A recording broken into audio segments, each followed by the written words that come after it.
त्याचं बधीर डोक्याचं त्याचे गुलाल कशासाठी त्याला नाही कळत म्हणल्यावर त्याला अक्कल नाही. उपोषण कशासाठी ते त्याला माहित नाही म्हणल्यावर तू बी अक्कल आहे.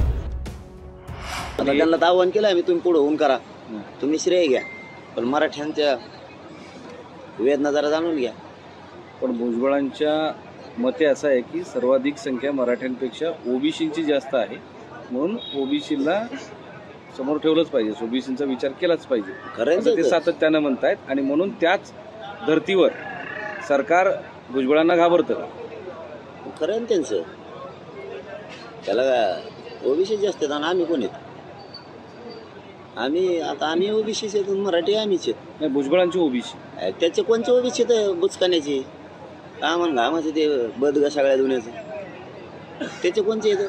त्याचं कोणीच नाही, त्याचे सुद्धा नाही, त्याचे ते त्यांच्या जातीला सुद्धा कलंक आहे. त्यांचे कितीतरी लोक म्हणते ते त्याच्या लक्षातच आहे ना. आणखी नवी तर मोडून पडायची येळ आली ती, त्याचं कुठं कोण आहे? भुजबळांनी राजीनामा दिले, मात्र अजून त्यांचा राजीनामा 100% मतभेद असले पाहिजे हो, 100% मतभेद वैचारिक असले पाहिजे. पण इतक्या खालच्या दर्जाचे कुठं भांडणं लावून देईन, वादं लावून देईन, मग मोकळे मजा बघत बेअकलीसारखं वागत होते. त्याला काय ते लय शान आहे कधी? नाही, प्रश्न असा एक होता की सरकार आतापर्यंत तुमचे जे उपोषण झाले ते उपोषणाच्या शेवटच्या टप्प्याला येऊन चर्चेला येतं, असं तुम्ही अनेकदा म्हणलेत. तर सुरुवातीपासून यावं अशी एक अपेक्षा तुमच्याकडून आहे का? चर्चा करून उपोषण न करता उपोषणाच्या मधल्या 1-2 दिवसात ते सगळं क्लिअर झालं पाहिजे असं तुम्हाला वाटतं का?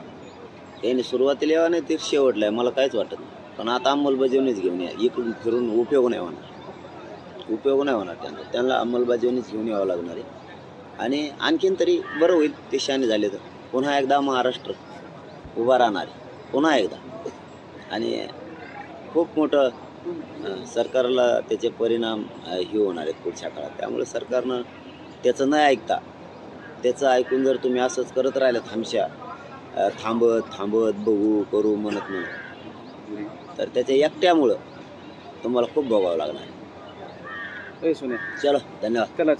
सोन्याचे पाटील, भुजबळ साहेबांनी आता थोड्या वेळापूर्वी बोलले की गुलाल उधळला, विजय झाला, मग उपोषण कशाला, अक्कल नाही असं बोलले भुजबळ साहेब. त्याला कोणची आहे भंगाऱ्याला? डोक्याचं त्याचे गुलाल कशासाठी त्याला नाही कळत म्हणल्यावर त्याला अक्कल नाही. एक उपोषण कशासाठी ते त्याला माहित नाही म्हणल्यावर तू बी अक्कल आहे. त्याला गोळ्यात, मी महाजन साहेबाला मागे सांगितलं होतं तुमच्याजवळ चांगल्या गोळ्यात त्याला दे जा 2-3 तरी जाईनराव पागल होऊन ते म्हातारपणाला चिवडायचं काही बी.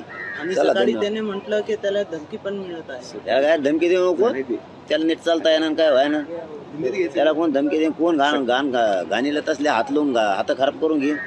त्याला माणूस तर चांगला पाहिजे, धमकी देऊन हे करायला. त्यातल्या घाणीला कोण हे करील? आणि प्रकाश आंबेडकर ने अकोला में कहा है कि मनोज जरांगे पाटिल को अब रास्ते की लड़ाई नहीं बल्कि संसद में जाना चाहिए. मराठी जाना चाहिए. मराठी सांगा त्यांना तुम्ही रस्त्यावरची लढाई न करता तुम्ही संसदेत जायला पाहिजे, लोकसभेत जायला पाहिजे. हो, चांगला मी मराठीत बोला ना. चला, धन्यवाद. हा बोला ना.